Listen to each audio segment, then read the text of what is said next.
it go? That's what I was waiting for to remember.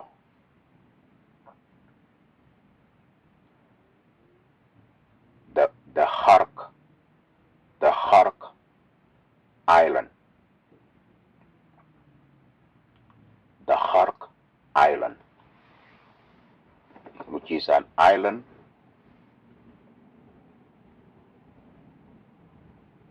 in the Arabian Sea.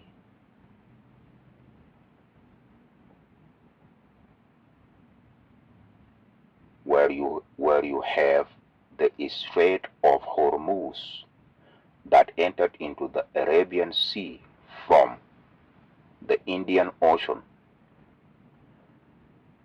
That Hark Island is in that sea, the Arabian Sea, and that is the island which the United States Navy have wiped out, totally wiped out, and turned it into a Stone Age in the so-called war on Iran. And they concentrated in bombing all the Iranian military sites all over Iran and along the coastal regions that are mainly in the cities that are arranged in a belt along the Arabian Sea within Iran, to provide a base in which Iran is in somewhat a land-based naval air-to-air and air capability over Iran neighbors of your so-called Middle East, including Africa. This is what of some of the Sudanese military generals were explaining, whereby they spoke of a naval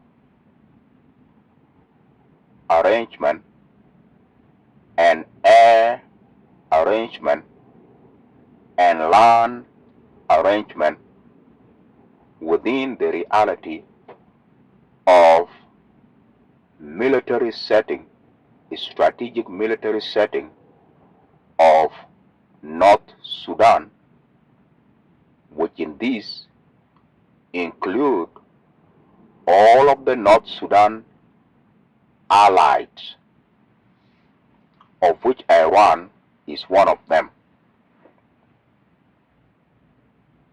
This is what I was waiting for to bring to this recording.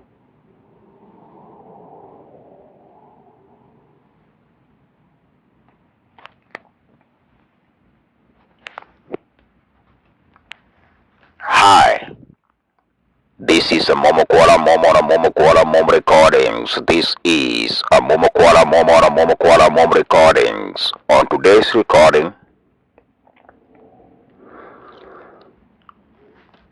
I will be speaking on North Sudan strategic military capabilities that are a part of the Arab League nations' strategic military capabilities and a part of the world Muslim nations' strategic military capabilities, which are all a part of the Ummah al-Islam strategic military capabilities.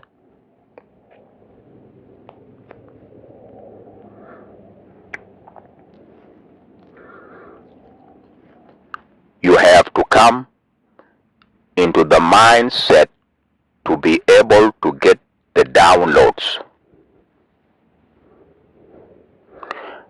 I am now going to explain to you a specific download.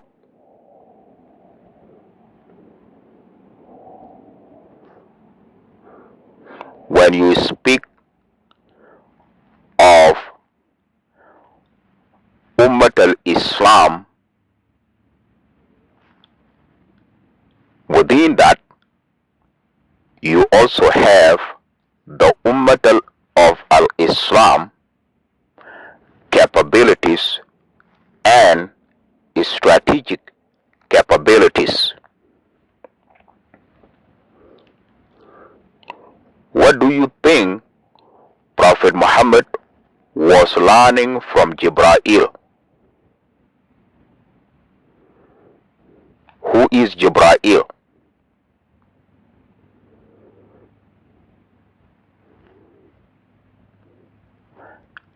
That come from Allah with the teachings for Prophet Muhammad, of which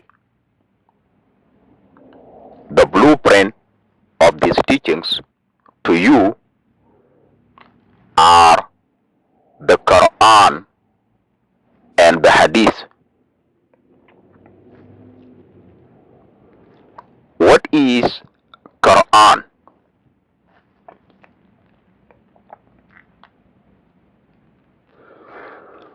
Quran is the prophecy and the messages from Allah to Prophet Muhammad to you.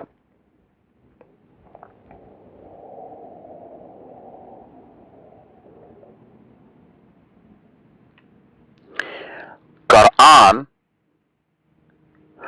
are the prophecies and the messages from Allah to Prophet Muhammad to you.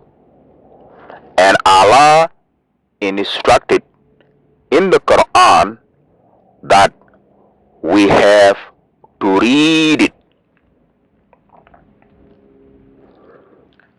And the Quran include all the blueprint revelations of Allah to the rest of the prophets that Allah have selected and included in the Quran.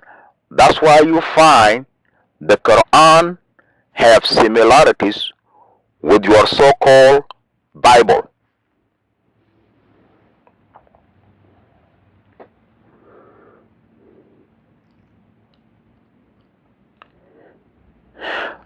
Quran being prophecies and messages from Allah to Prophet Muhammad to you, and Allah instructing you to read the Quran, make the Quran the word of Allah to be your mind.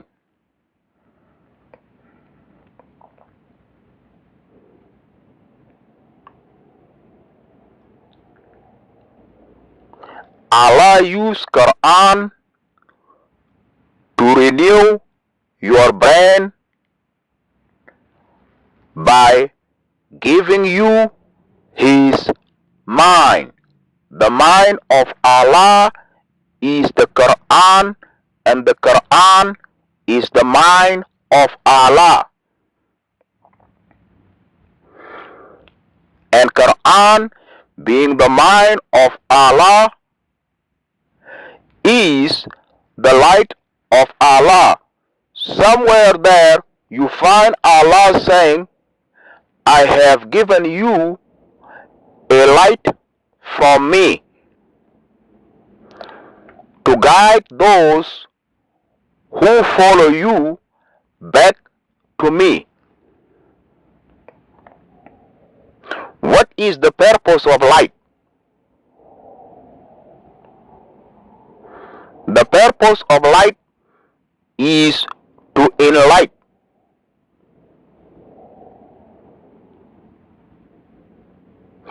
to make it possible for the eye to see what was within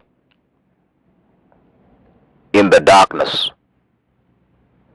In order for you to see what is in the darkness, the light have to be shined to enlighten the darkness for you with your eyes to see what is in the darkness. The darkness here is the darkness of ignorance of Satan the devil, of the mind of Satan the devil, that have become your brain, that have become your reality, that you have been sojourning within the past 6,000 years, now in the dispensation of the time of Allah.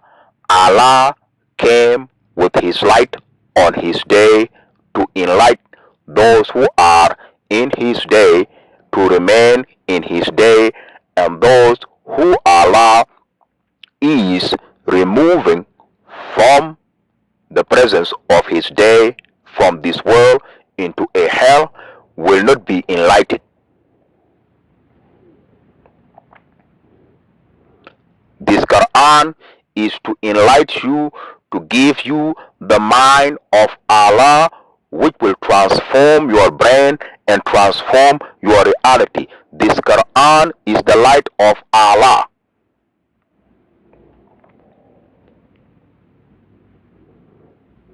And so is the Hadith.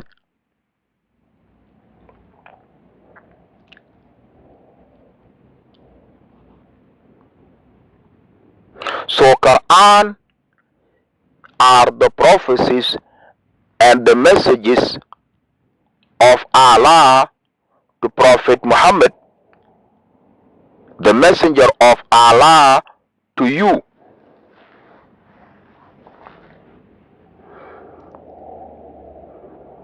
What are prophecies? Prophecies are events that were foretold when they were told before they happen, and they continue to replicate within time of their happening forever. Messages are information from Allah to enlighten you and inform you and give you the knowledge of Allah, to bring you out of ignorance. And both prophecies and messages, which are information and teachings and knowledge from Allah, are to enlighten you, to bring you out of the ignorance of Jahiliyyah, of the Shaitan, of the dunya, into the knowledge of Allah, the knowledge of the religion of Allah, the religion of Al-Islam, for your transformation through Al-Islam and Al-Iman back to a Rabbaniyah.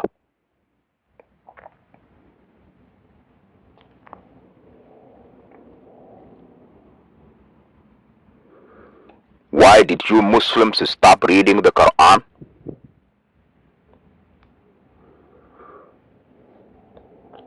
Why do you think Allah said, read the Quran and listen to Quran when it is read? You Muslims are not doing two things. When you hear the Quran, you are not listening. And in your own spare time, you are not dedicating time to read the Quran. And you think that somehow you're going to get the knowledge of Allah, of Al-Islam. The knowledge of Allah, of Al-Islam for you is in the Quran and in the Hadith and in the Bible. and in the rest of the literature that Allah is providing. For example, the holy tablets of Dr. Malachi Ziyok, or any other information that Allah will guide you through in your sojourn as a Muslim in the religion of Allah of Al-Islam. I am going to a specific length to explain this in the light of what I want to speak about today on this recording about the Republic of North Sudan and the war situation in the Republic of North Sudan and the continuous war situation in the Republic of South Sudan and the continuous war situation in Africa, the Middle East, and the rest of the world. I'm going to a specific length to enlighten you about our stratagem as the Ummatul al-Islam. The duty of a Muslim man is to defend Islam. How are you going to defend Islam if you don't have the knowledge of jihad? How are you going to be a soldier of Allah if you are not mentally capable to receive from Allah your accolade as a soldier of Allah?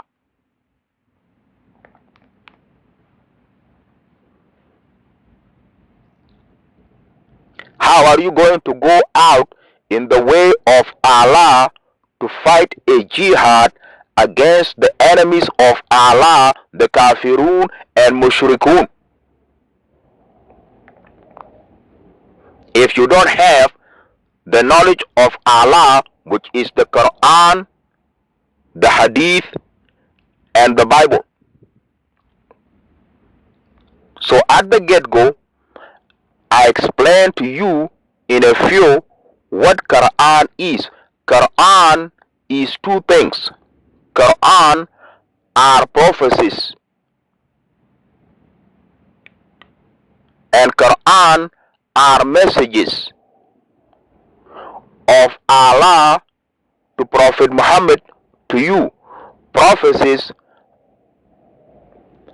are Quranic information about events that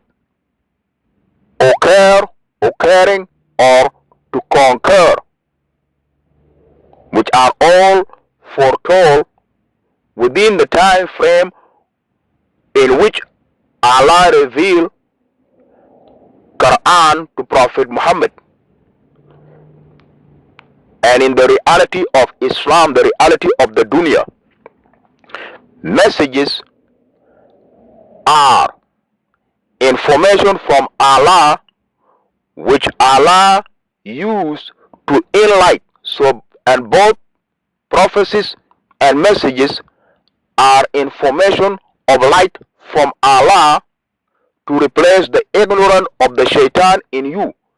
Quran is literally the word of Allah and the light of the mind of Allah to transform your mind, to transform your brain, to transform your reality and confound it and expand it on an eternal, irreversible trajectory, which is the connectivity to Allah subhanahu wa ta'ala. You're going to see in a minute what am I talking about.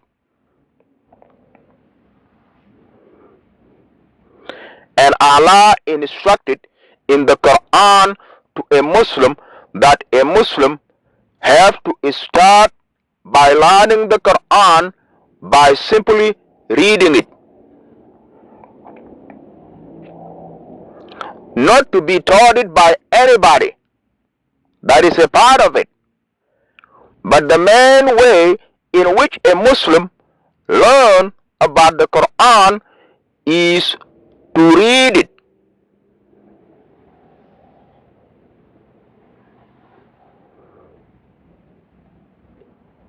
Because when you read the Quran as a Muslim, you are now engaged in the ritual of reading of Quran that Allah have taught how it is done. And when you are engaged in that ritual of reading the Quran according to how Allah taught it, now Allah's qualification for you to receive the knowledge from Him that is in the words of the Quran, that transformation qualification begin.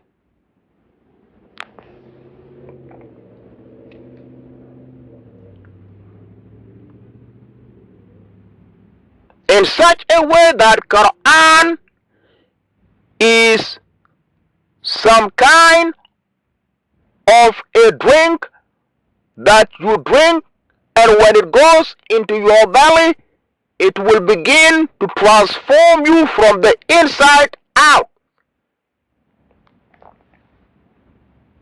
That's why you have to read it. When you read it, you are now taking it into you, and when it gets into you, it will begin to transform you from the inside out. By Allah, because Quran is the word of Allah and it is a light of Allah. Quran is electromagnetical. Just like any other word is electromagnetical. So what is being said and what is being heard, which is what is being said. So when you read the Quran, you are saying it. And when you are saying it, you are pouring it into you in forms of words.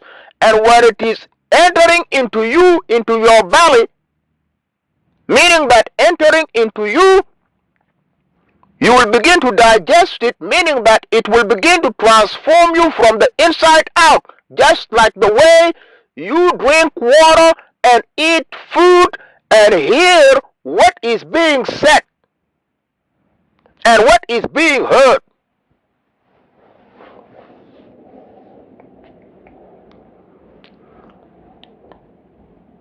That's why Allah said you have to read the Quran, the Hadith, and the Bible. So Quran is prophecies and messages, and both are information from Allah to transform you from ignorance into the knowledge of Allah, which will transform you mentally and physically and realistically in Islam, of Al-Islam, in such a way that your connectivity to Allah and eternal irreversible connection with Allah as a mu'min will begin.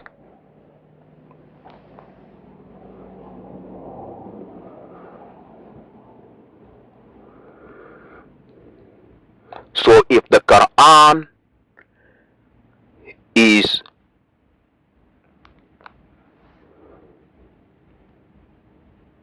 the information,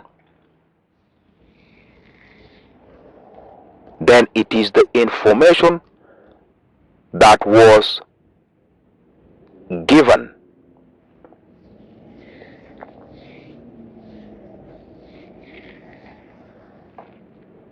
Given how? Revealed. Revealed.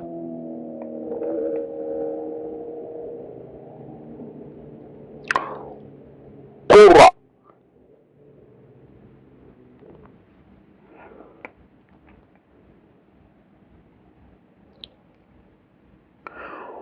Qurra. قرأت أقرت إقراء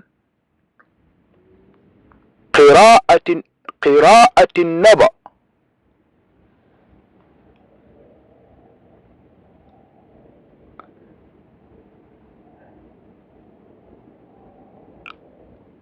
قراءة النبأ وإقراء الرسالة قراءة أقرأت به. إن هذا القرآن أقرأت به من لدن الله بالله عن جبرائيل عليه السلام إلى محمد نبي ورسول الله إلى الأنام من الإنس والجن لقد أقرت به is revealed.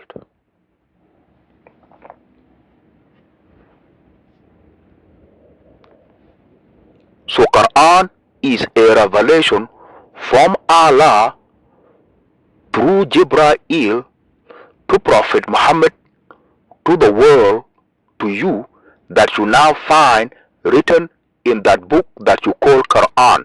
It was revealed to Prophet Muhammad from Allah, and it includes prophecies and messages, and Allah instructed in the Quran that you that is at the receiving end as a Muslim is to read it, and when you read it, you will drink it down into your belly, inside of you, and it will begin to transform you from the inside out into a Muslim, al-Mu'min, al-Rabbani. So Quran is revelation of Allah to Prophet Muhammad. What is Hadith?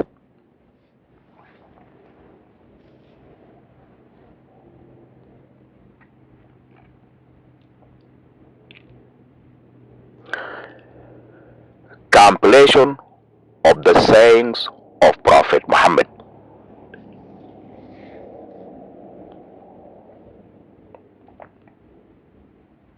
The way Prophet Muhammad used to talk and speak, and the things that he used to talk about and speak about, all of those were recorded and documented, and that is what a hadith is, a compilation of the speeches of Prophet Muhammad.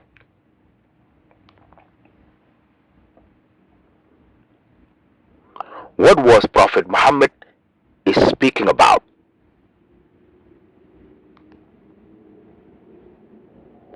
Almost anything within that reality and the reality in which Allah involved him. What is speaking about reality? What do you speak about today? What do people speak about today? People speak about their reality. Talk about rent, talk about bills, talk about jobs, talk about money, talk about women, talk about men. Anything in your reality, you find yourself speaking about it, and you find people speaking about it.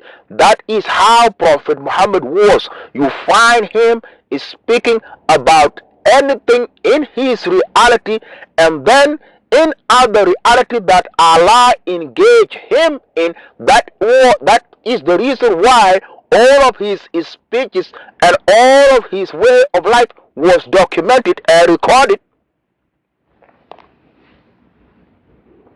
Because Allah said that he is the guide to Allah.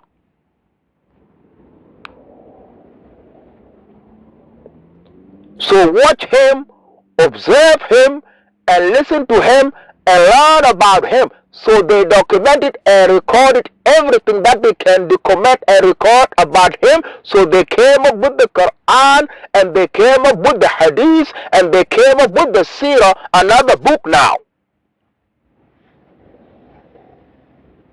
There goes another book, the book of Seerah of Prophet Muhammad sallallahu alaihi wasallam, that you need to continue to read now.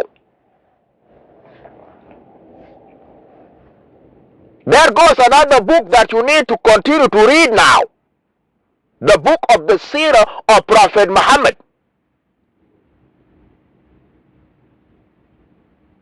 And we're going to speak about the Sirah, what it is.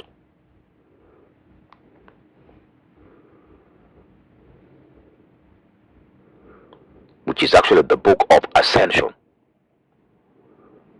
and descension and consension.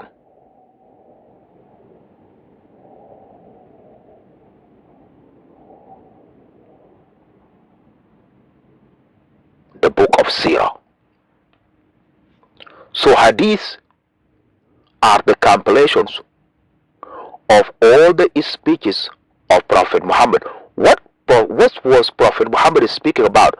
The reality in which he was in, and all the realities in which Allah involved him in, which are all connected to how you are learning to be guided back to Allah.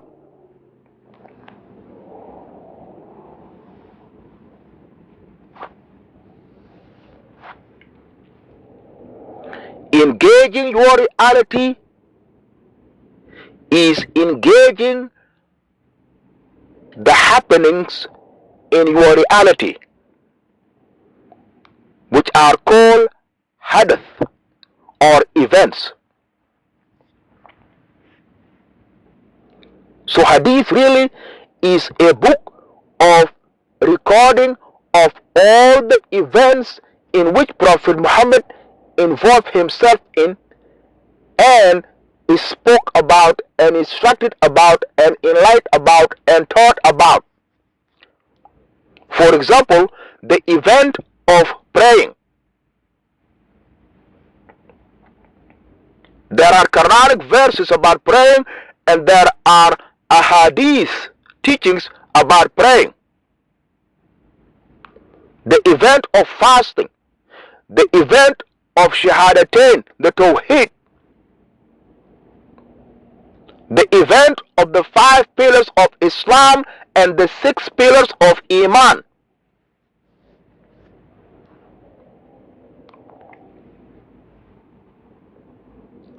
So you find Muslims learning on the trajectory of what Allah said and what Prophet Muhammad said about what we are dealing with. So hadith is the book of events.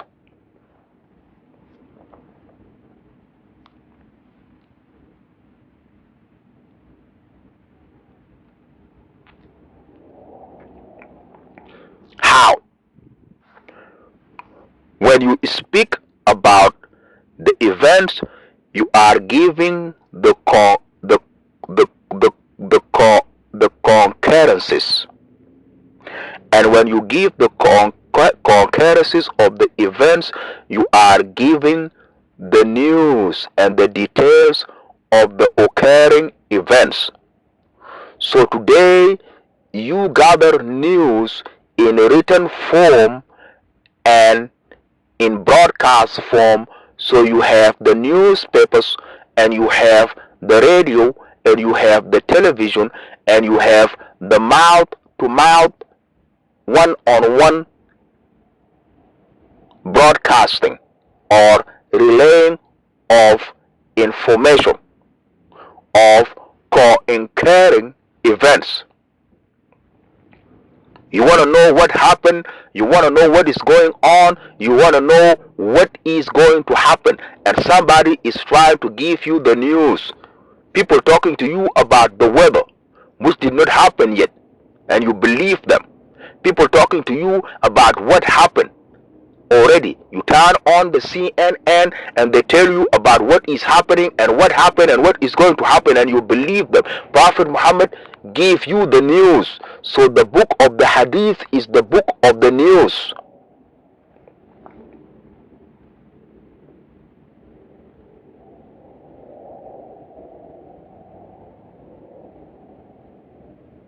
This is exactly what I was waiting for.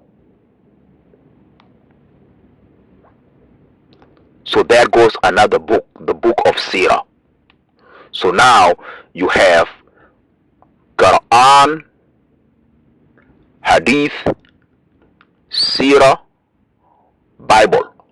4 books now to continue to read and learn from. to get the knowledge of Allah.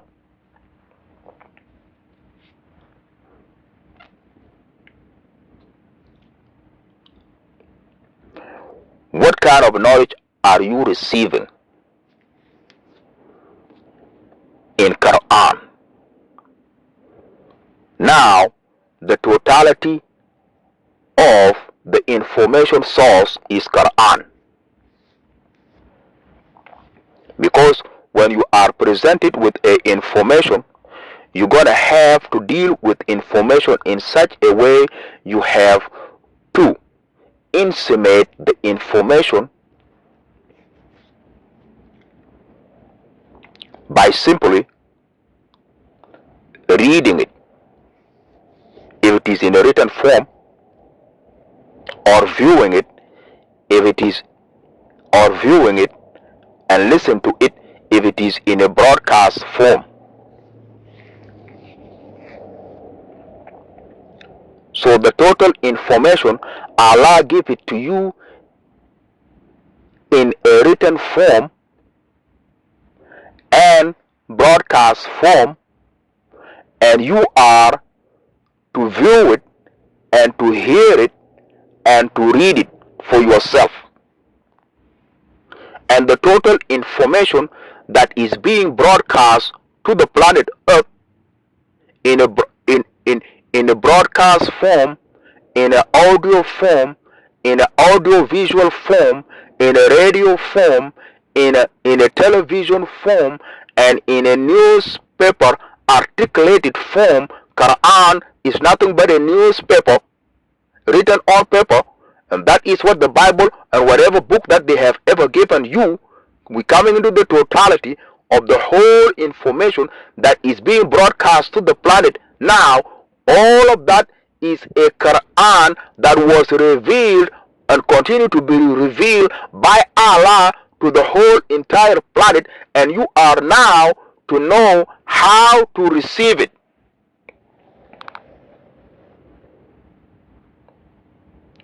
Via the written form, via the broadcast form, via the radio, via the television, via one-on-one, via whatever source, via dreams, via visions, via all kind of forms in which Allah is revealing it. Allah is constantly revealing the Quran non-stop into the planet, and that is the mentality that you need to come into, that now the Quran is actually in a written form to be read and heard and read and verbalized.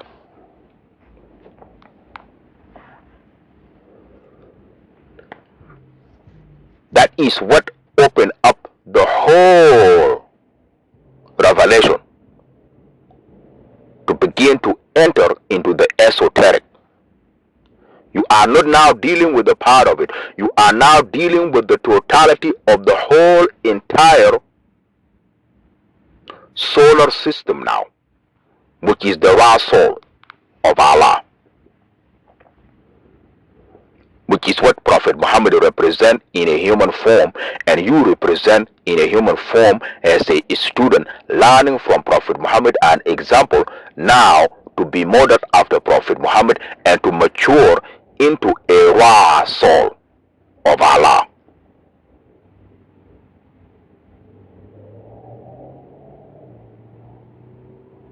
The outer sun and the solar plex in you, and it starts with the black man. So watch what they are doing to the black Muslim, pacifying the black Muslim. The black Muslim is not visible anywhere on the planet.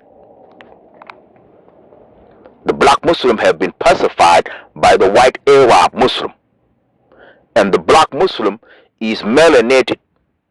The black Muslim is the real raw soul of Allah, with the melanin that connect directly to the solar system to receive within the raw soul of Allah, the solar system. Not the moon. The moon reflects the light of the sun. I'm going to show you in a minute what is the moon.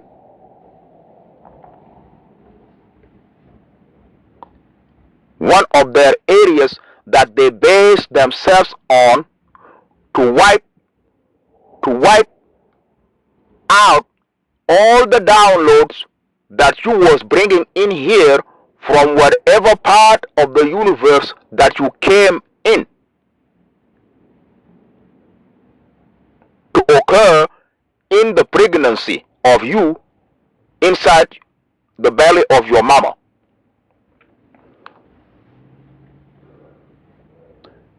They wipe your mind clean.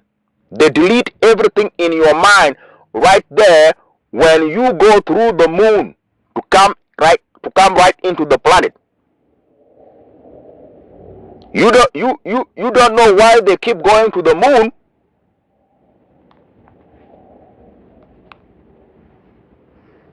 To graduate in their degrees of embellishment at the Azazira level.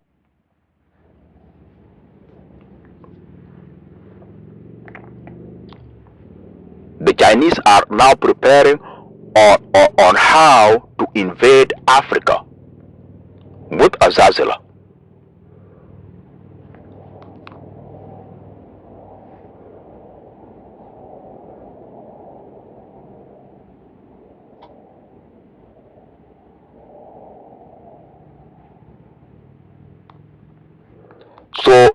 So the black Muslim man and woman are Rasul of Allah, Rasulullah.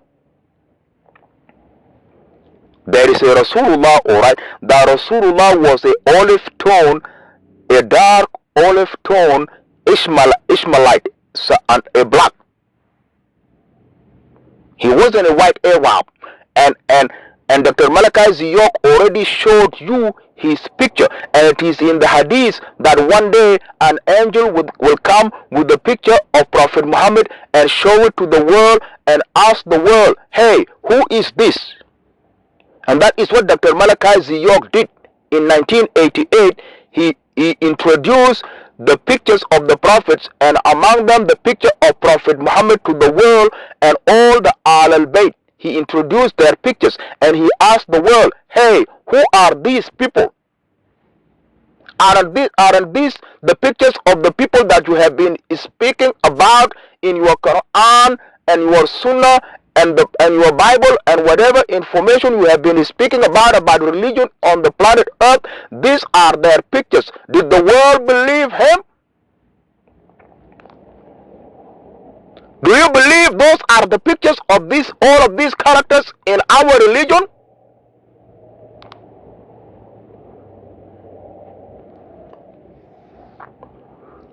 At least he does not try to confuse you even more by begin to give you the pictures of Allah. Not the picture of Allah, the pictures of Allah. In this redundancy that you are in, you are not ready for that yet. You are not ready for Allah as a particular group of human beings.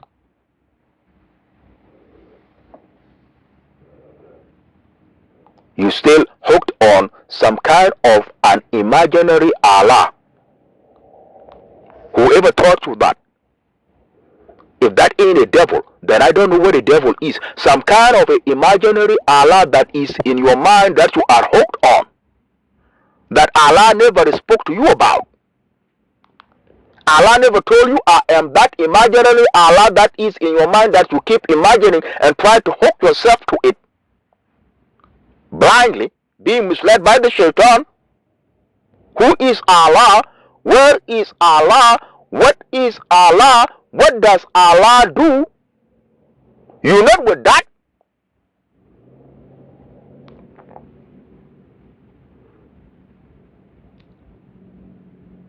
So get with the teachings now. Rasulullah was the model to the Rasulullah, which is the sun, which is what Allah used to govern the solar system. the moon is a part of the solar system.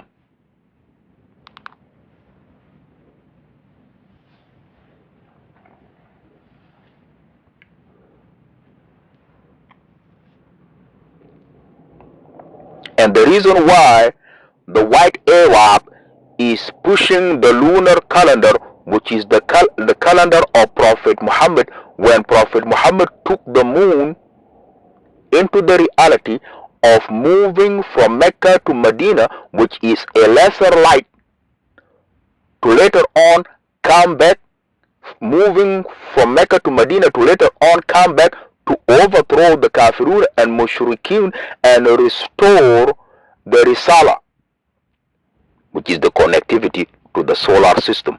That is what need to occur in you every time you are coming to the knowledge of the Kaaba, which is your crown chakra, your third eye, has to open, which is the way your brain functions when it is influenced by your mind, when it is influenced by the Quran, the word of Allah.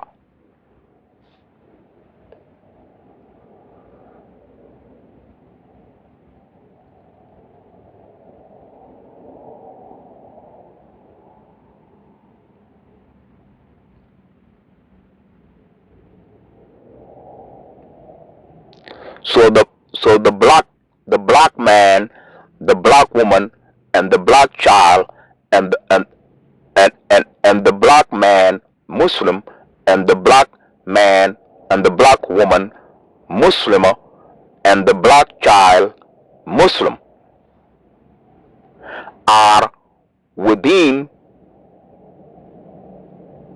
the realm of connectivity to the solar system, which include the outer sun and the inner sun, which is the solar plex, which is connected to the heart chakra.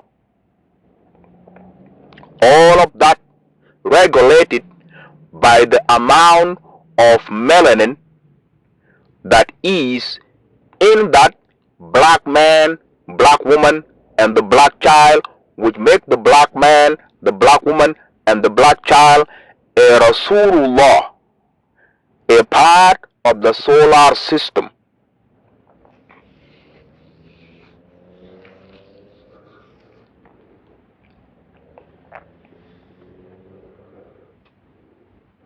The Quran is to reconnect you to the solar system, to reconnect you to the rest of the systems of Allah, so that you will be systematically be moving back again in your journey of Risala or ascension.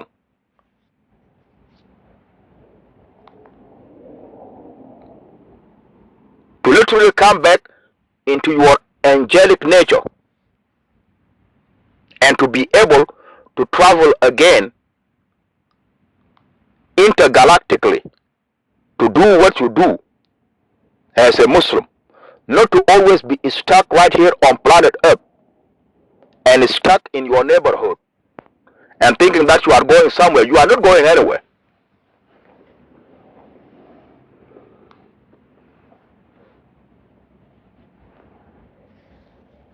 Death is a part of ascension.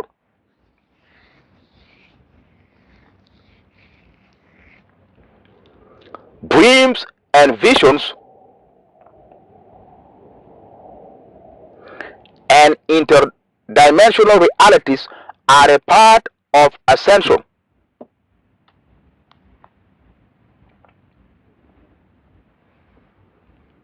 Which is what angelic beings do.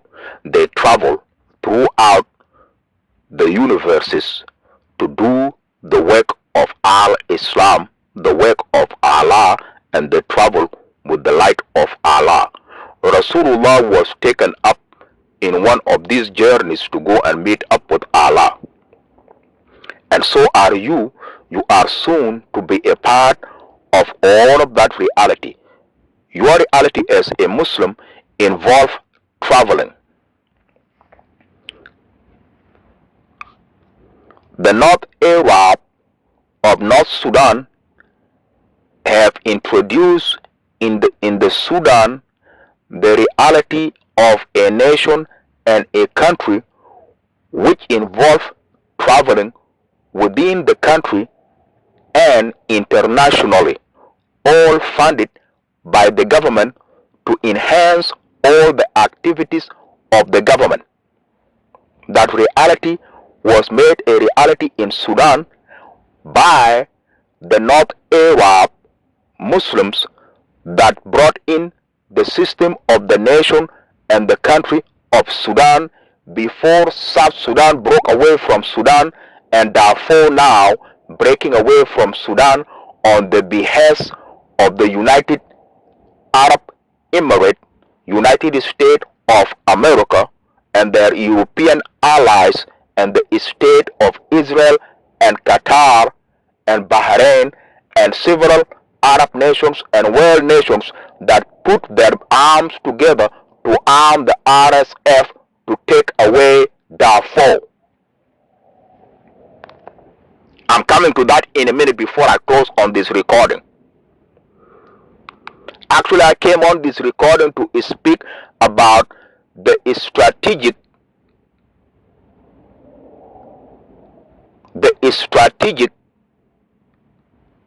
reality of the Ummah.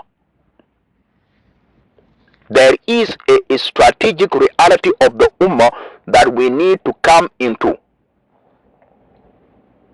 which we also learn in the science of the Kaaba and the science of Hajj, which amplified the collectivity work of the Ummah as a collective and a community. All the activities of a Muslim are collective in nature, and all of that are compilated and amplified with the Hajj, so that we can move with the spirit of Allah subhanahu wa ta'ala to free Palestine and to free the Dar of Islam and to chase away the Kafirun and the Mushrikun. That is why every year you have over 2.8 billion Muslims showing up at the Kaaba in Mecca to move with the spirit of Allah. But the reason why we don't move with the spirit of Allah is because that spirit, when it is amplified and we are about to move, the munafiqun, they diffuse it and they let out the air and the steam in it through the politics that they are running around the Muslim world in these governments. The munafiqun. So we have to subdue the munafiqun from among us first, so that we rise in the spirit of Allah as a one man to free Palestine and to free the Dar al-Islam. The strategy of a Muslim. The war path that we have to take. Saddam used to be out there running around the Kaaba, and so is Gaddafi. And then they go back to their countries and do other things, and they don't know the science of the Kaaba. And they end up being killed by the Kafirun and the Mushrikun.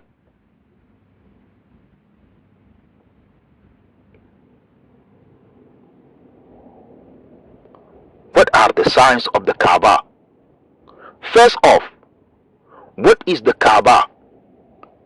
The house of Allah. How is the Kaaba the house of Allah? What do you know about the Kaaba? Listen, I am already in the Kaaba. I am not outside the Kaaba. I am already inside the Kaaba.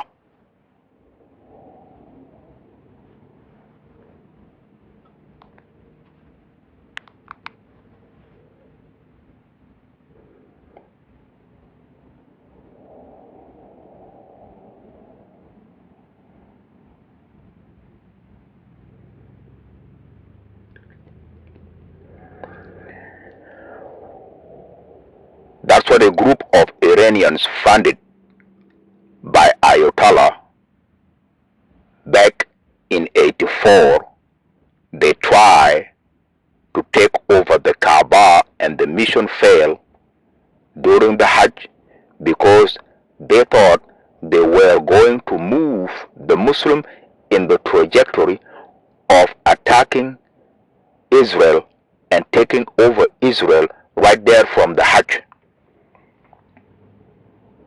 Khomeini was trying to move everybody that came to Hajj in 84 during that season in a Revolutionary Guard suicide mission, where they came in and smuggled the arms into the Kaaba and armed key figures, and the revolution was going to start right there in the Kaaba with the Khomeini and the Revolutionary Guards to move all of the Hajj people that came out, over 2 billion Muslims, to move them in a one-time assault on Israel and take it over and free Palestine. That failed. And as a result, the Revolutionary Guards, they did not surrender to the Saudi Arabia military that showed up immediately and surrounded the Kaaba back in 1984. And what happened? Because those Iranian Revolutionary Guard was sworn to die, they went to plan B, and the plan B, if the plan failed, don't surrender, break into the Kaaba and remain inside the Kaaba until the end.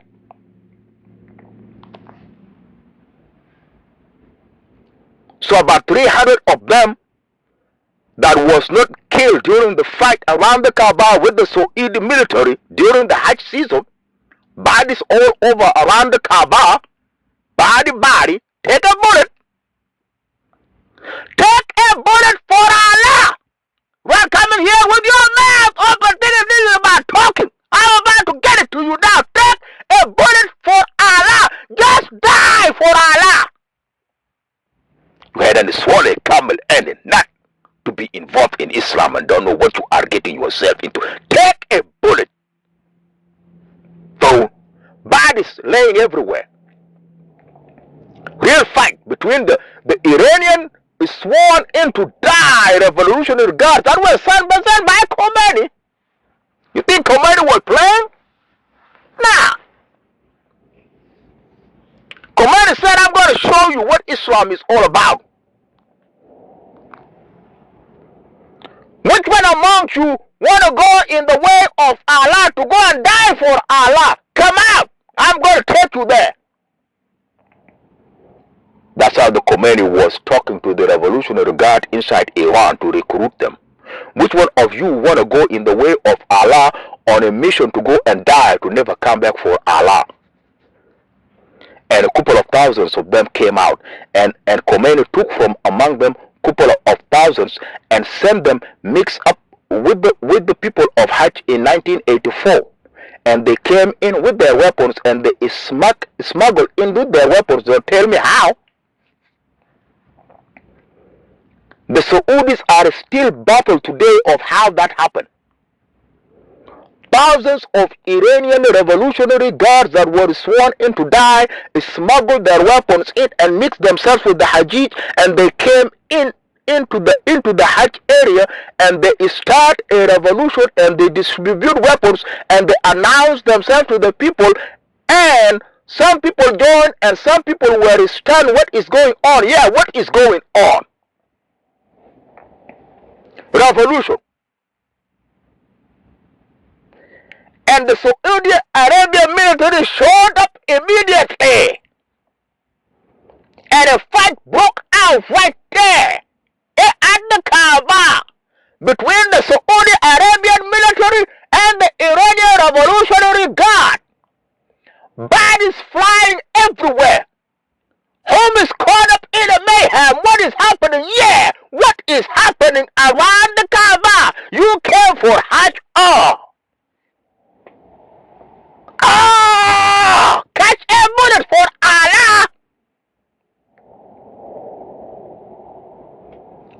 keep jumping around, the more bullets you keep catching in a mayhem. Back, back, back, back, back, back for hours. And it was all over the news. Go and check it out. And when the Iranian Revolutionary Guards, they realized that they are not going to make it, they went into a plan B, and the plan B was if it failed, now all of you all break into the Kaaba and hold out inside the Kaaba itself until it is all over. So they broke, about 300 of them broke into the Kaaba. Some of them were arrested, some of them were killed, some of them were run off. The Kaaba became a war zone between the Iranian Revolutionary Guards and the Saudi Arabia military.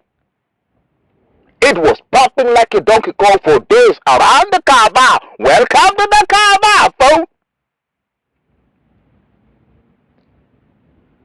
You better come to the size of the Kaaba.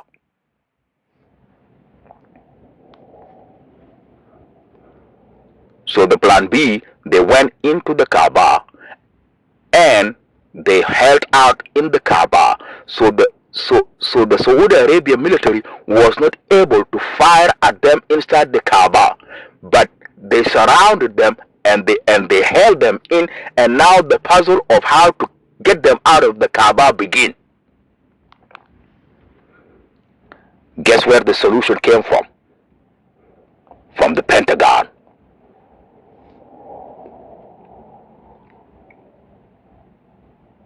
The Saudi Arabia government and military was not able to come up with a solution of how to get hands on these Iranian Revolutionary Guards that are now barricaded inside the Kaaba.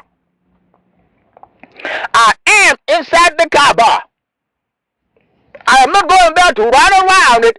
I am inside of it, and I'm going to remain inside of it forever. Keep the game. How to get them out the Kaaba? After a few days, the Pentagon came up with the answer, and the answer was flush the Kaaba with the water. First, tell them, get out. Give them 3 warnings. If they don't get out, then flood the Kaaba with the water, and they built a container around the Kaaba to hold the water into the Kaaba and to flood the Kaaba to a point where they are told, swim out now, come out.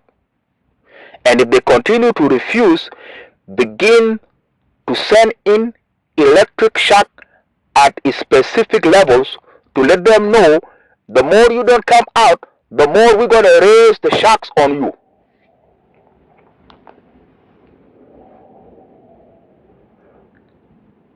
And the Iranians came out and surrendered.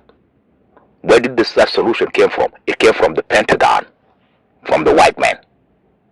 You keep playing games. This is a war with the Mushrikun and the Kafirun.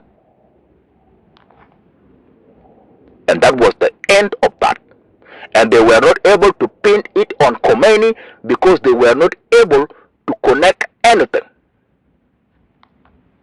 And Khomeini went scot-free with it. What could have happened if Khomeini succeed in turning 2 billion Muslims loose at the same time on Israel? That will be the end of Israel. They will walk into Israel and take over Israel,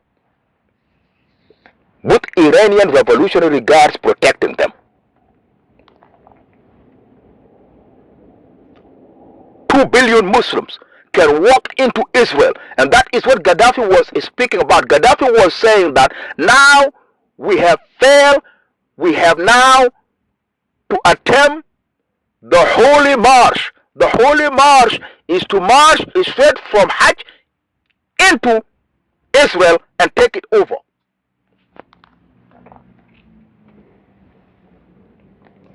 But you need a catalyst, and that is what Khomeini tried. He tried to catalyze that.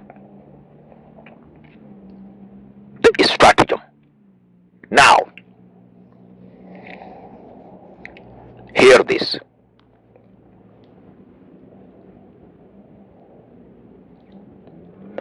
Allah is always broadcasting information through the sun electromagnetically to the whole entire planet in the solar system. What the Quran does is to reconnect you to the broadcasting so that you can continue to receive the download straight from Allah that Allah is always broadcasting. Now what happened is your mental capabilities are hampered since birth. How? Because when your soul, when it travels into you, into your brain, when you are conceived in the womb of your mother, it passes through key positions until it passes through Mars, and then it has to pass through the moon. So when it passes through the moon, you will find the Azazilians right there with their technology, and they catch your soul on the moon and they wipe out all the information from your mind. That's why you arrive right here at birth without any kind of information that you brought in.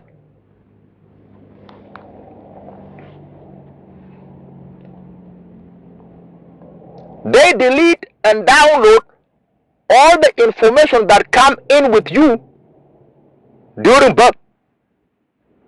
That's why you are born empty-headed with nothing. And they do that on the moon. The Azazilans are on the moon.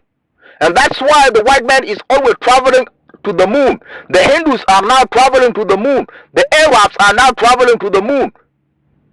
The Chinese are now traveling to the moon. Why are they going to the moon? To graduate in the Azazilan reality of how to control planet Earth.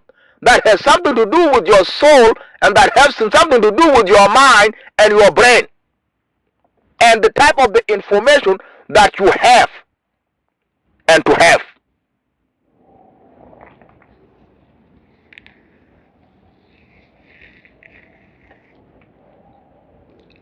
The same thing happens when you die.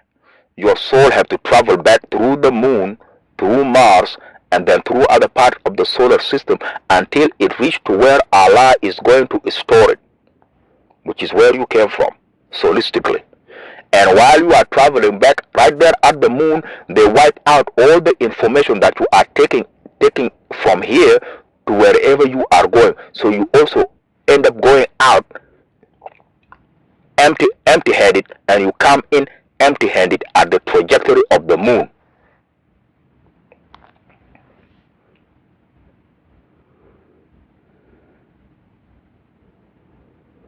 Do you believe that?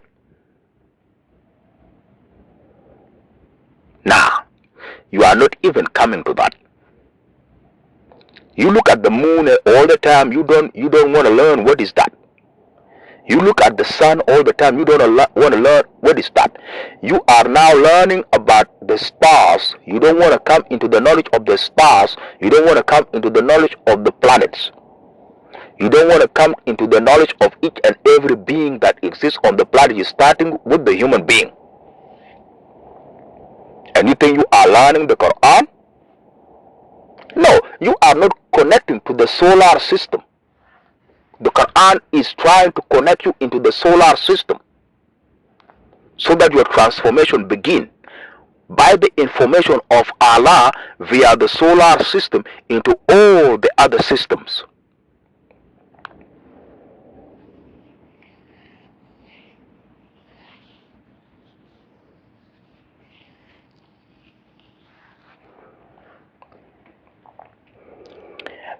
I'm going to close by laying down the strategy of Al-Islam, of how we the Muslims are fighting this war against the Kafirun and Mushrikun in the light of Sudan and Iran.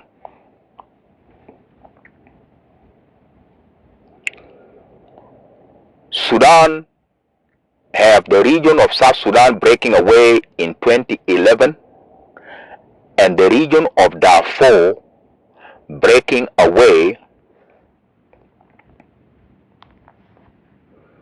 in 2025. And the war continue in Darfur and in Sudan and in South Sudan.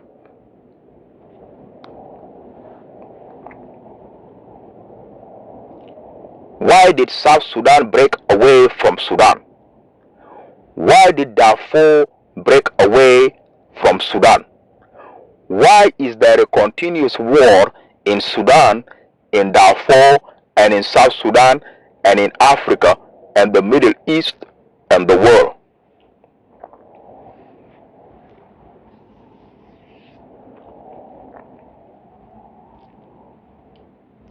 This war that United States of America and Israel and their allies are fighting against Iran is a continuous war on Islam, where they have identified 8 Muslim nations that they have to destroy in this war. Some of them have already been destroyed. So these 8 nations were listed in the memo that was released by General Petraeus. It was leaked by General Petraeus, and in this memo, the Pentagon outlined 8 Muslim countries that need to be destroyed in this war against terrorism. Some of these Muslim nations now have been destroyed already. So these 8 countries that were listed to be destroyed by United States, of which some of them have already been invaded and destroyed, are: number 1 is Iran, number 2 Iraq, number 3 Egypt, number 4 Libya, number 5 Sudan, number 6 Yemen, and number 7 Afghanistan, and number 8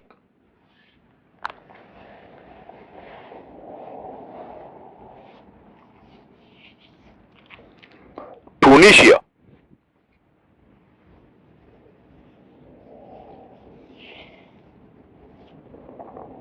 You begin to see what is going on? The destruction of these countries is going on now. A continuous war between United States of America and these countries. What happened to Libya? What happened to Gaddafi? What happened to Iraq? What happened to Saddam Hussein? What happened to Afghanistan? What happened to Bin Laden and the Taliban? What happened to Tunisia, the Tunisian government? What happened to Egypt and Hosni Mubarak? What happened to Yemen and the government of Yemen and the president of Yemen, Ali Abdullah Saleh? What is happening to Sudan? What is happening to Iran? These 8 countries, what is happening? Some of them already been destroyed and continue to be destroyed, and a war keep on dragging on with any other president that's come in. So Trump now is full swing on Iran. They have bombed the Hark Island to the point that they turn it into a stone age.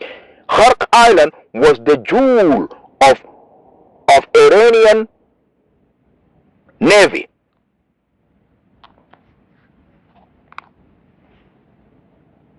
Totally decimated and wiped off the face of the earth.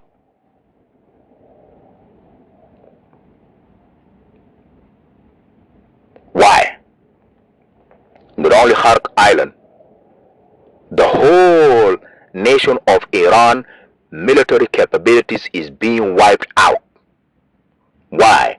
Because that is a part of the Muslim strategy of how the Arab and the Muslims are fighting this war.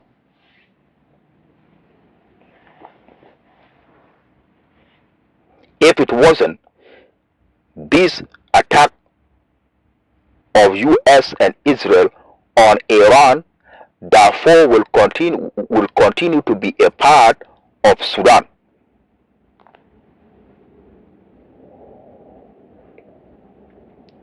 Because even when the RSF come in to take Darfur on the ground, they are not able to develop Darfur and turn Darfur into a country, because they are not able to secure Darfur from continuous war that is being brought on them by the Sudanese military at all levels, from the ground, from the air, and from the sea. Right there, from the sea, right there, from bases that are in Port Sudan and along the Red Sea, the Iranian transformed the Sudanese Navy to be capable on ground to ground and air to ground and air to air missile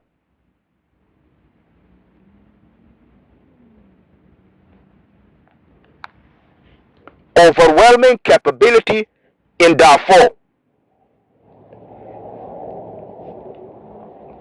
So you took Darfur over on the ground, but they are able to always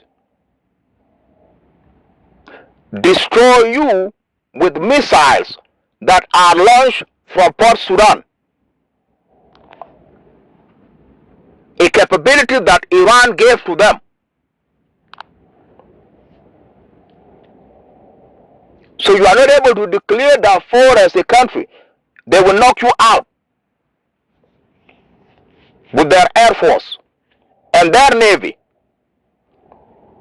And they are pushing it on the ground from Kordofan.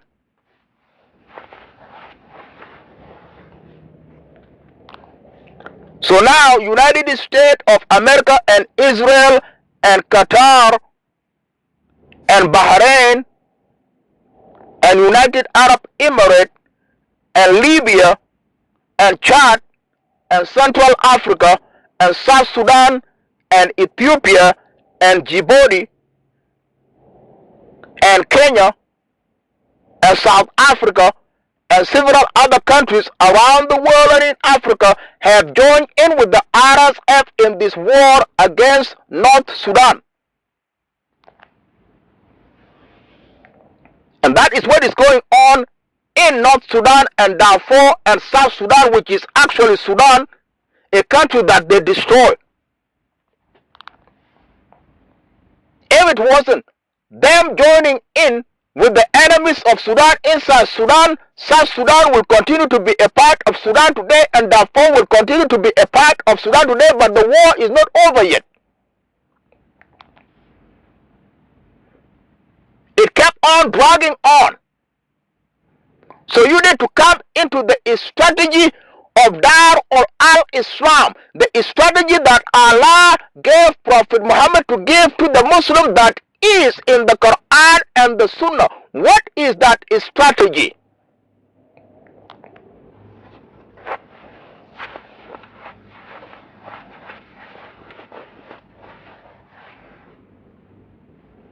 To be a defender of Islam for Allah.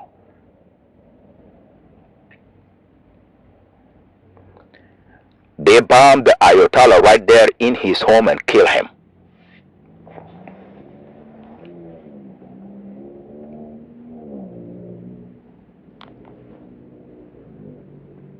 And they continue to destroy Iran in such a way that they are knocking out the reality of what governed Iran. But this is a desperate move. Russia already got them in Ukraine. Strategically, they are not winning. And this is the point. You have to restore your mental capabilities and connectivities with Allah through the Quran.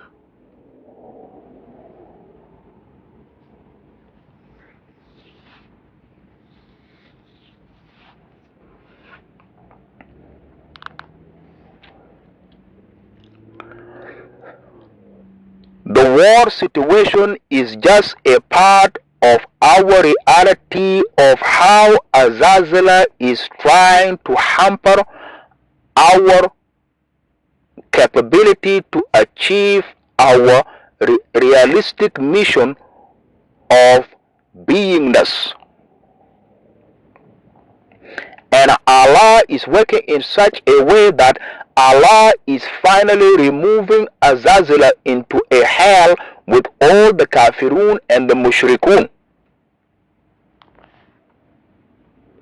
And in this reality, you need to come into the reality of connecting yourself with Allah and back on your mission of being a Muslim, which is the reality of being able to begin to travel around the planet and around the solar system and around the universe to build for Islam.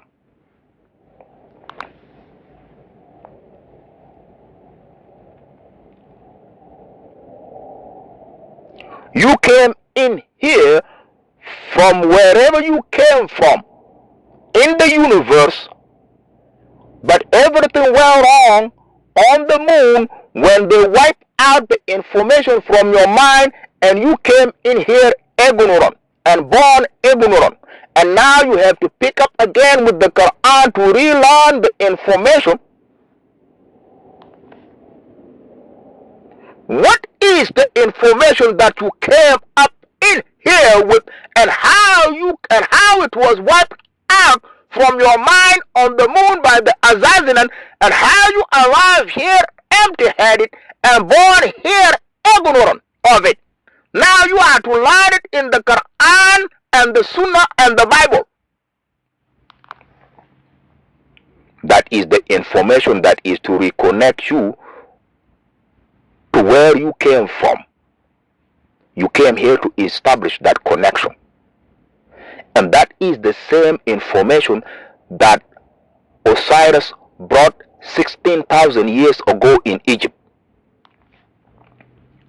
which is what you find in the Quran and the Sunnah, the very same information. So you are to be reconnected with yourself, with the moon, and with Mars, and with all the planets in the solar system, and finally with the sun, and at a trajectory with the rest of all the galactic realities. All of that require you to travel.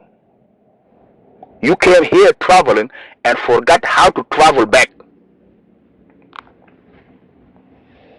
because they wiped that information off your mind on the moon.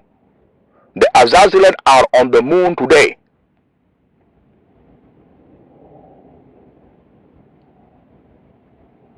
Use your camera phone to begin to investigate everything.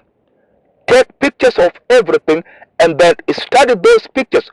Keep taking the pictures of the stars and the moon and continue to study those pictures.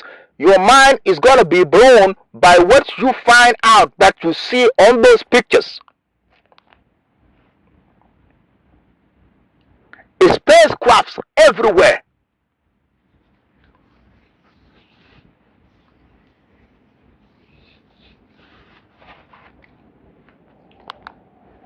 You're supposed to be traveling in one of those spacecrafts. You're supposed to make that connection. You are not making that connection because you don't have the information, the codes that you need to put in solistically and realistically and physically to be beamed up in all of these trajectories to begin to travel around the planet and around the universe as a part of this war.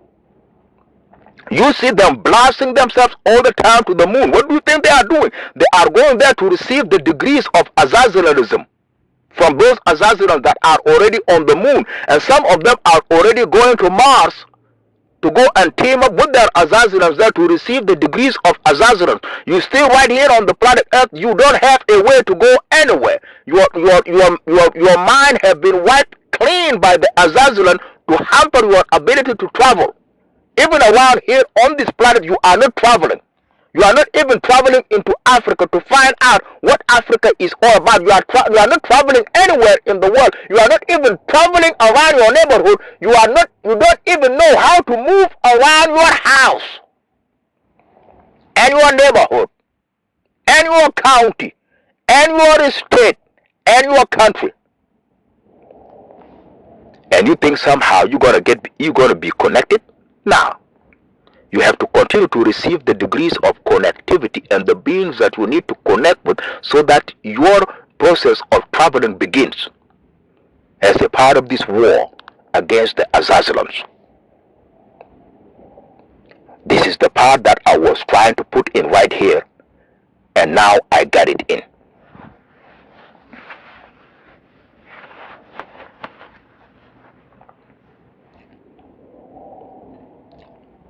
We have to begin to travel. This is a Momokwala Mom signing off this recording, and until then, I will be back at it and make it even more clearer. A Momokwala Mom signing off this recording.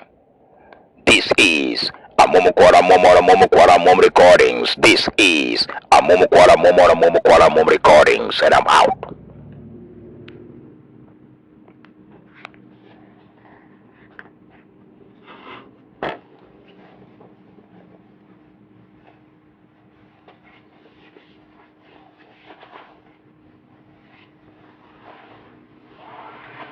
Who is Burhanuddin Muhammad?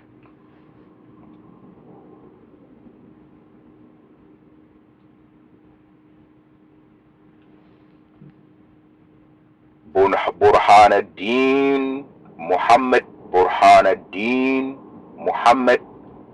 وما أدراك من هو Burhanuddin Muhammad.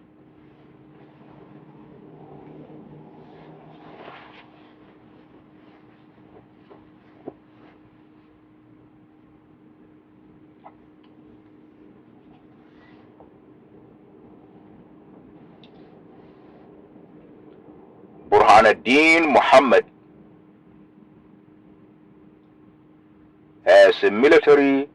as a Sudanese military general was raised by al-Bashir within the Sudanese military as a part of a group of military officers that were working with Omar al-Bashir.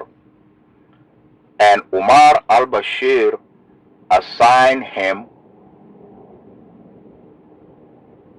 to Darfur region that was at that time divided into 3 regions: Western Darfur, Eastern Darfur, and Northern Darfur. All of them were under one military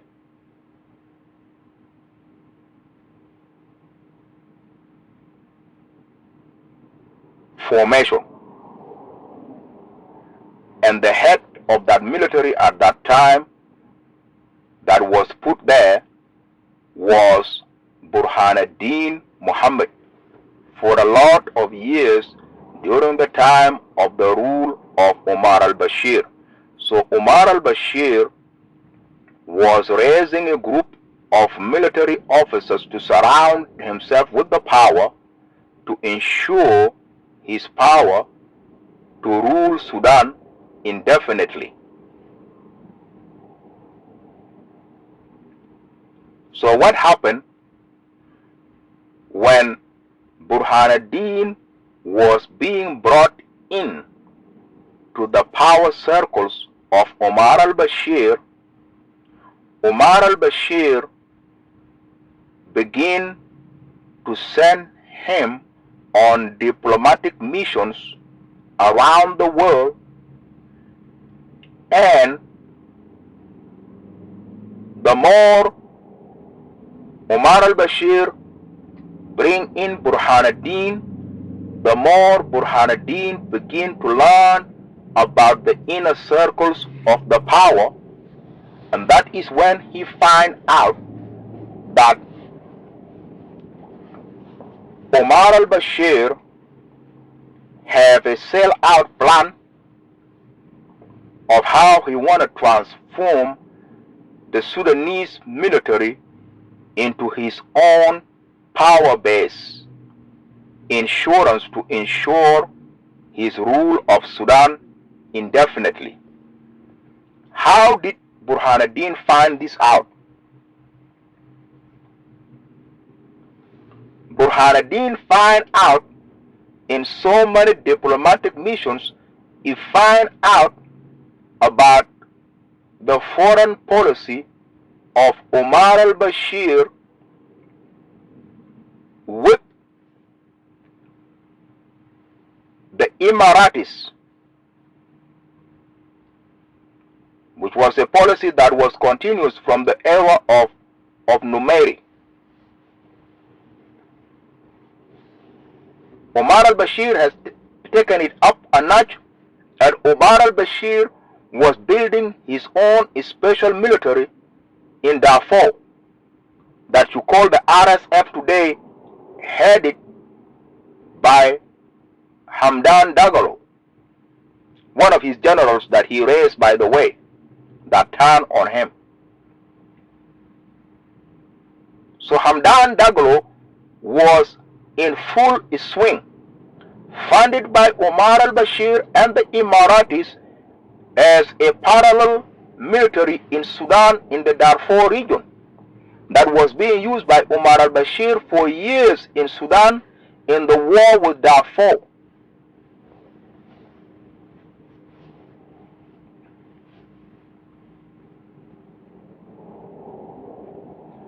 These military generals now are coming to this knowledge in Sudan. A diabolical plan by Omar al-Bashir to ensure himself as a ruler of Sudan indefinitely, and how he was trying to pacify the Sudanese military and the Sudan government and the Sudan people by creating the RSF as a parallel military to the Sudanese military, aided by the Emiratis, United States of America and Israel and Qatar and Bahrain and Libya and Chad and Central Africa and Kenya and Ethiopia and Djibouti and Uganda and several other countries around the world, including the United States of America and Israel.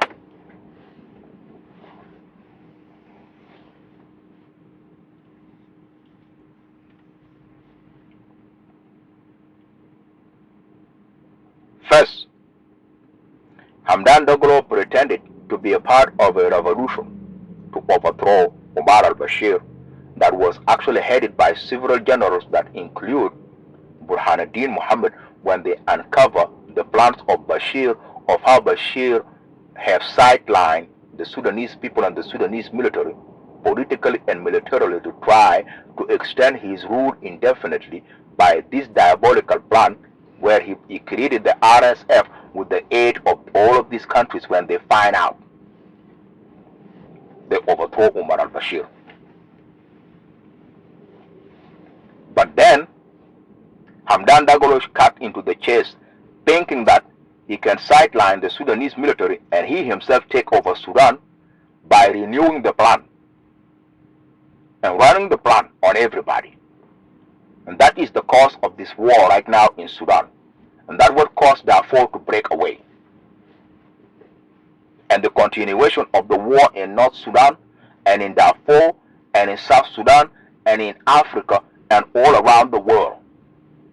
The war between the Muslims and the Kafirun and the Mushrikun, that you need to come into the light of Allah's stratagem for you that was wiped out on the moon when you came in here, and you're gonna continue to be deceived by the Azazilan when you die and you pass through the moon again and don't know how to pass through it. By the power of Allah, they're gonna subdue you again on the moon and send you out into nothing again.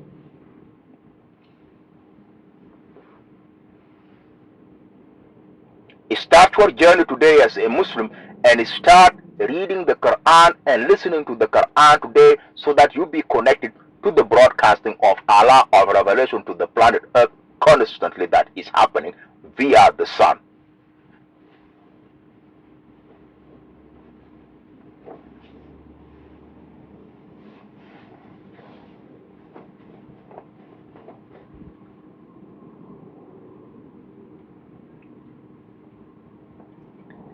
لبيك اللهم لبيك لبيك لا شريك لك لبيك إن الحمد والنعمة والملك لك والملك لا شريك لك لبيك لبيك اللهم لبيك لبيك لا شريك لك لبيك إن الحمد والنعمة لك والملك لا شريك لك لبيك اللهم لبيك لبيك لا شريك لك لبيك إن الحمد والنعمة لك والملك لا شريك لك.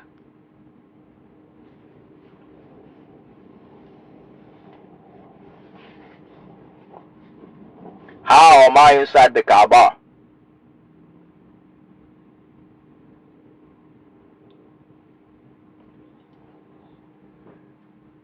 I am inside of me and inside of my reality, and every reality at the trajectory of my existence at all levels. I am out there in South Sudan. I am everywhere in Africa. I am inside the Kaaba. I am in the Masjid al-Aqsa, and I am soon to find a way to project myself around to the moon, to the sun, to Mars, to each and every planet on the solar system, and to each and every system in the universe. That is how you travel intergalactically forever with the light of your soul and with your mind and spirit that transform your physical reality.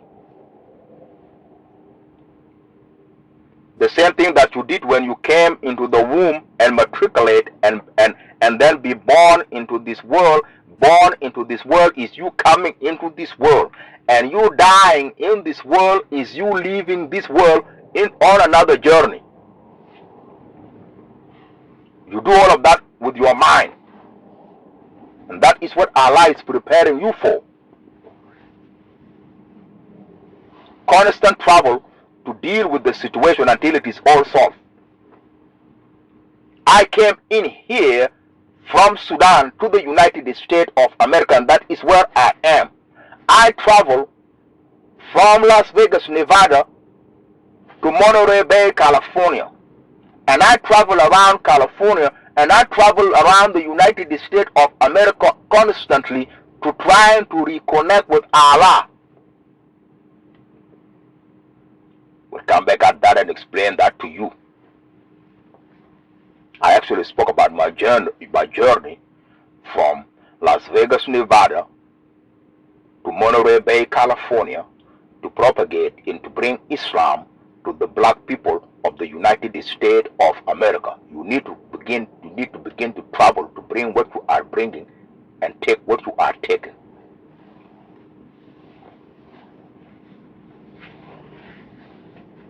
When are you Southern Sudanese going to travel back to South Sudan to save and rescue South Sudan? Save and rescue South Sudan. Save and rescue South Sudan. When are you all the Southern Sudanese going to travel back to South Sudan to save and rescue South Sudan? Save and rescue South Sudan. Save and rescue South Sudan. I'm going to spread it out. And I'm out of here.